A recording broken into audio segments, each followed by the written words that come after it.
Hey guys, what is going on? This is Matt and Devinik from Play This Means War. Today I'm bringing you the multiplayer aspect of the game. The challenges today are to go ahead and get 20,000 plus red mercury to upgrade our command center to level 3, because right now it's a level 2, and in order for me to progress on the campaign map, I need to get a little bit of higher levels on my troops so that I can actually continue with it, because right now it's getting a little harder.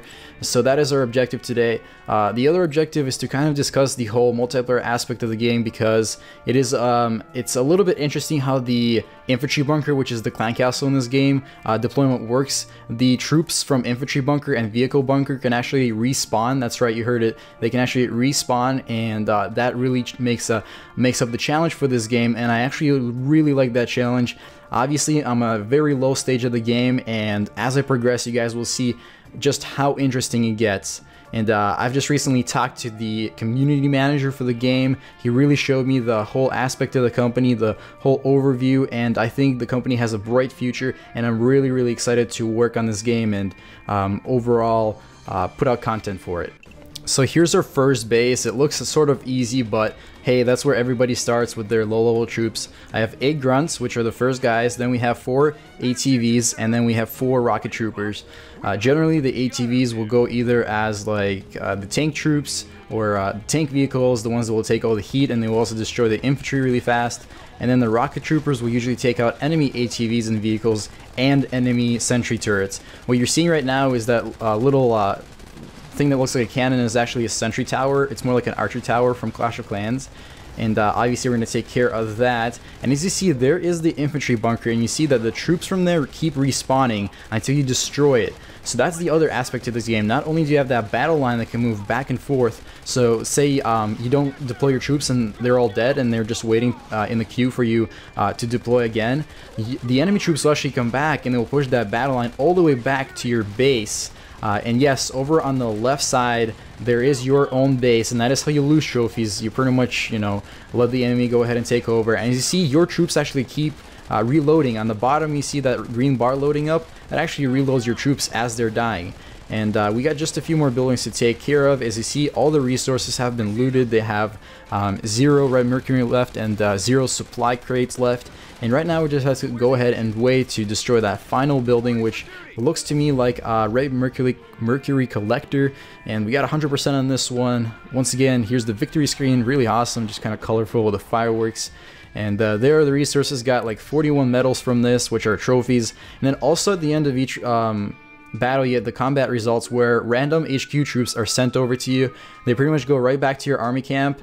Just so you guys know, saving those troops that you already deployed does not make them come back to your base. I already tried that and it doesn't work, so might as well deploy all of them. And there we go, we got a few challenges completed, a few objectives completed. So let's go over a few things that I've actually found out very recently. The gems in this game are the power cells. Those are those green barrels with the radioactive logo on them. And then the elixir seems to be that blue thing that I just collected, and then our gold is like the red mercury that's sitting over to the right side. There's my battle log. Obviously my first attack wasn't that great. There are no replays yet, but obviously guys, once again, this is a pretty new game, and they're definitely looking forward to developing some new things. There is the barracks screen. You can still like cycle through your barracks by using those arrows, just like in Clash of Clans. And I'm pretty much going to be loading up just several different armies. And as you see, I decided that I loaded up. So the ATVs are a little bit expensive. They're like 500 elixir. Versus the grunts, they're like 100, and the rocket troopers are 175. So I loaded these guys up, and I'm going to search for a base. And as you see, I'm actually making a mistake here. So you see that how the enemy has ATVs on this one? Well, that's because the this enemy base has the ATV bunker, or not the ATV bunker, what am I talking about? The vehicle bunker and the infantry bunker. So both of them can deploy those troops, which they have right now.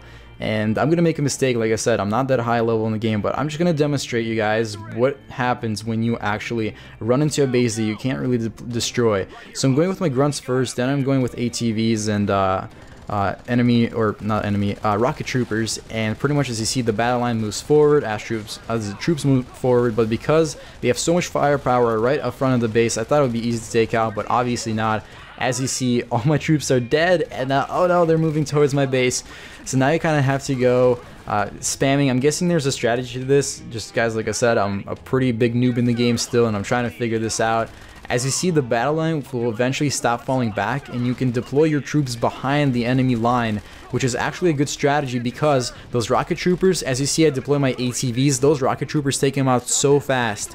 And I learned my way. As you see there, finally I'm getting some grunts and the ATVs deployed behind the enemy line so that it's easier to take out the rocket troopers, and then I can use my ATVs and grunt to take out the enemy stuff. But obviously, like I said, not a base of my caliber yet.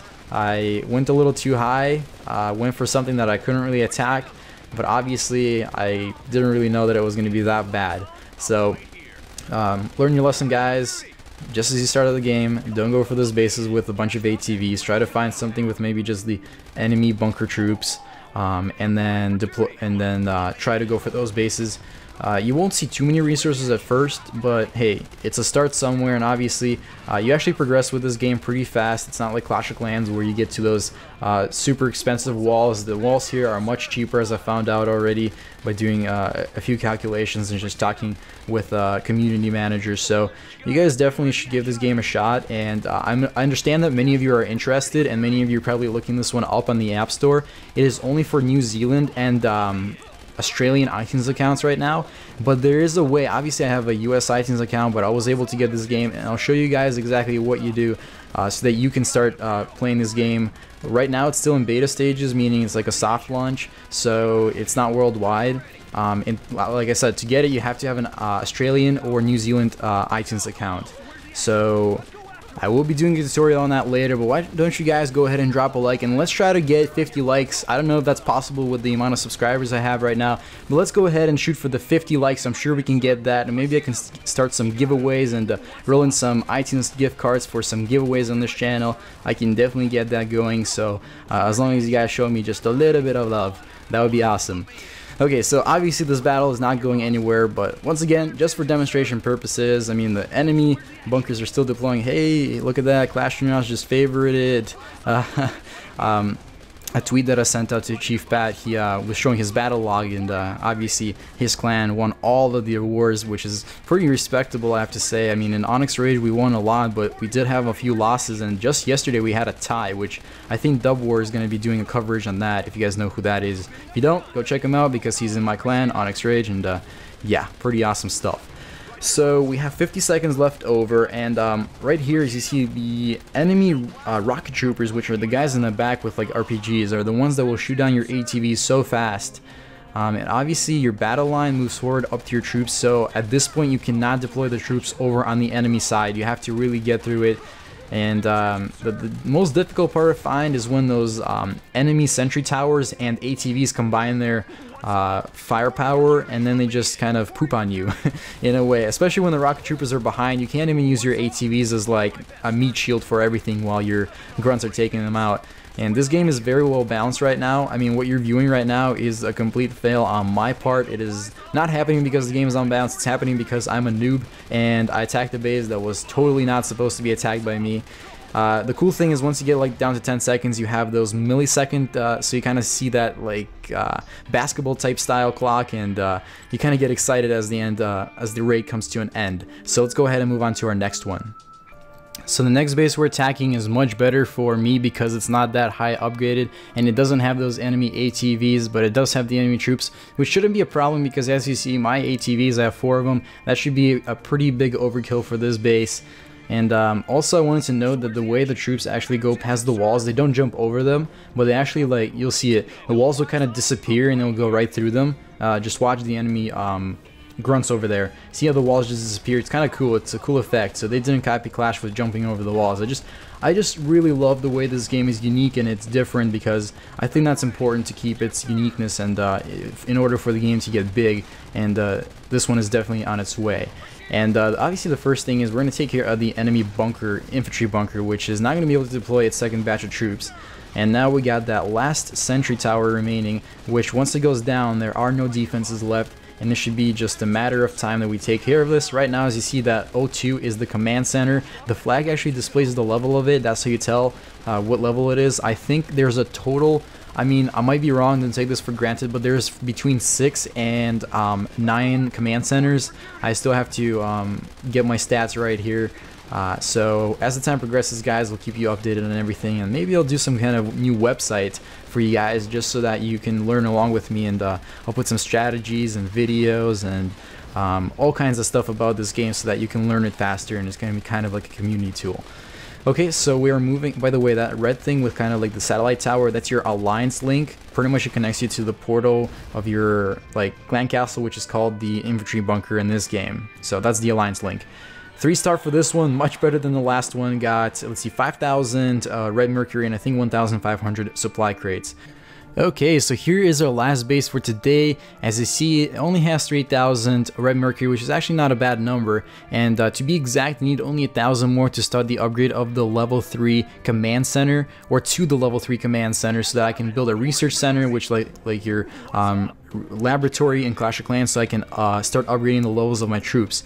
So as always, I'm gonna go with the grunts first, then the ATVs, which are a little bit faster, that's why they get in front, and then the slowest of the troops in my army composition are the rocket troopers. And in this particular base, we actually didn't really need them. I should have saved a little bit of money and went with maybe just one rocket trooper for the safety aspect, and then the rest are grunts, which are like barbarians. Since this was pretty much like a barbarian versus barbarian infantry bunker battle, and the rest of it are just 2 sentry towers, and by this time we just have one of them remaining. Looks like the 2 ATVs and a few grunts are going to take care of the infantry bunker, and then the rest of the troops, along with those looks like 4 rocket troopers, are going to take care of the sentry tower pretty fast. Also, the rest of the building, I mean, those explosion effects are so cool as well. I mean, they don't lag your iPad or even your iPhone or anything, and that's the best thing I find about this game. Now look at that 03, that's actually the level of that collector, or not collector, that's actually a storage, a red mercury storage. So each building can actually be defined by looking at the number on it. Once again, victory, good resources, 37 metals, so I think we're getting higher and higher, and we actually got some of our troops back. So we're going back to the base, and here you guys see oh no, okay, I actually started I thought I didn't start the upgrade yet, but as you see, the command center is actually already going to level 3, so that's a good thing. And that will take 2 hours, and in the next episode I should be able to show you what we can upgrade in the laboratory or the research center, as well as the new vehicles and troops we unlock. I'm getting really excited, getting really into this game, and I'm sure you guys are. Once again, let's try to get 50+ likes on this video so that I can start doing some iTunes giveaways. Well, that's it guys for this one. I hope you enjoyed it, and have a great rest of your day.